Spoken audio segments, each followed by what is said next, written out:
Hello guys, magta-try tayo ngayon ng bago kong ginawa sa aking Kuda Bupalo. Yung bali itong upuan ng Kuda Bupalo ay lagyan natin ng spring. Lagyan natin ng shock. Yan. Tatayin natin ngayon yung bounce niya kung quality ba. Ayan guys, makikita nyo sa video. Ito natin kung nag-play. Kasi ang Kuda Bupalo ay sobrang matagtag. Kasi nga ito ay pan-deliver. Ayan guys, mapapanood nyo sa video yung ginawa kong DIY. Ayan guys, magbabounce ko sa lubak. Ayan, dumadaan tayo sa mga malulubak. Mapapanood sa video na nag-play siya ng ayos. Hindi na siya yung masakit sa balakang pagka natagtag. Ayan.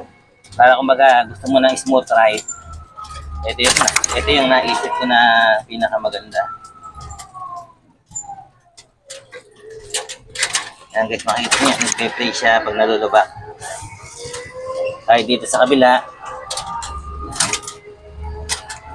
Ayan. Wala siyang nag-absorb siya ng shock. Ito yung naisip ko na pinakamagandang solution para yung mga sakay hindi matagtag. Hindi yung kakabaka-baka dahil sa lubak. Kaya dumuha natin yung zipper.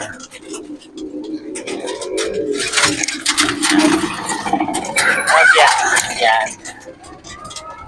Ayan guys, makikita nyo dito sa aking ginawa ay nagpe-play yung shock niya na gumagalaw siya. Pati dito sa kabila, dilipat ako. Ayan.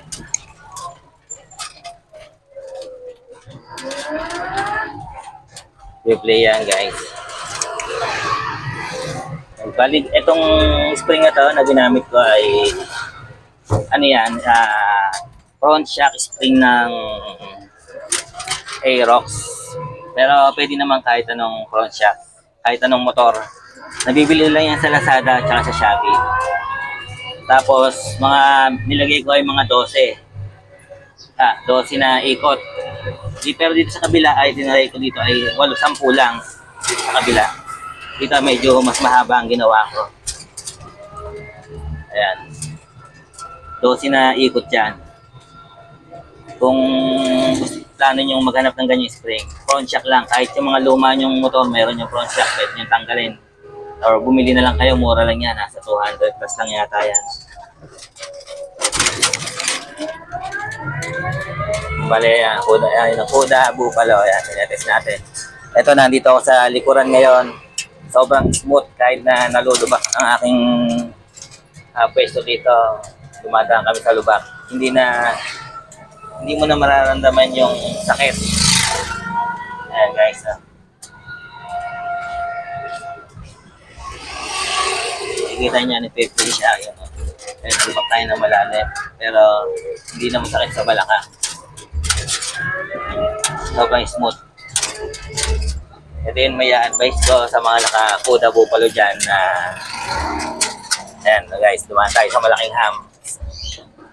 Napaka-smooth ng feeling. Para ka nang nasa motor at pakiramdam kasi yung play ng shock niya napakaganda.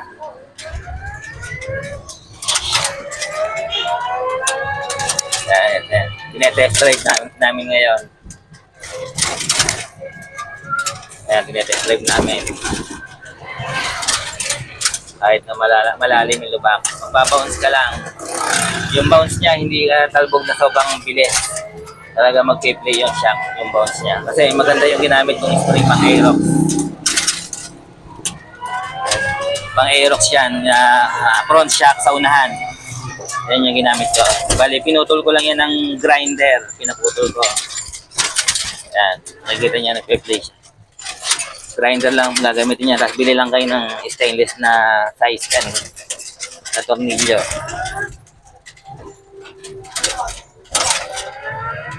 Yan. size 10 na tornilyo lang ang ginamit niya. Yun lang. Tapos, washer. Tapos nilagyan ko na lang ng rubber para pang sapin. Nilagyan ko na ng rubber yan. Ito yung sa mga gustong mag-DIY. Yung iba kasi ginagawa nila, pinapakapal nila yung upuan. Ito, di mo na kailangan pakapalin dahil mabouncy na yung upuan. Hindi siya yung matagtag. Ayan guys, sana ay may natutunan na kayo sa video na to. Please like and subscribe lamang sa aking YouTube channel or Facebook page. Salamat!